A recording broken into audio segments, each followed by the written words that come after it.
எவ்வளவோ போராடுறாரு, முடியல. ஏன்னா இவர் தம்பியும் தலைமறைவு, இவர் வெளியில் இருந்தால் 100 பேர் வெளியே விழுந்திருப்பார். இவரே உள்ள இருக்கிறதுனால எதுவும் பண்ண முடியல. அண்ணாமலை, PL சந்தோஷ் 2 பேர் மனசை வச்சு அவர் வெளியே வரலாம். இதை தாண்டி யார் நினைத்தாலும் வருவதற்கு வாய்ப்பு. திமுகவும் போதிய கவனம் செலுத்தலை அப்படிங்கிறது தான் எல்லாருடைய கவலை. ஏன்னா திமுகவை சேர்ந்த பல பேர் பொன்முடியெலாம் ஒன்றும் இல்லாமல் போயிட்டாரு, வழக்கே ஒன்றும் இல்லையே. அவர் 26 கோடி, இவரது என்ன 1.25 கோடி தான். 26 கோடி வெளியே வந்துருச்சு, அமைச்சராகிடுச்சு, சௌரியமாக இருக்குது. 1.25 கோடி உள்ள 1 வருஷமாக இருக்குது.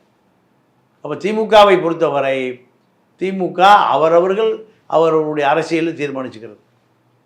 கட்சி தலைமை தீர்மானிச்சுக்கும், கட்சி தலைமையை காப்பாற்றிக்கும்.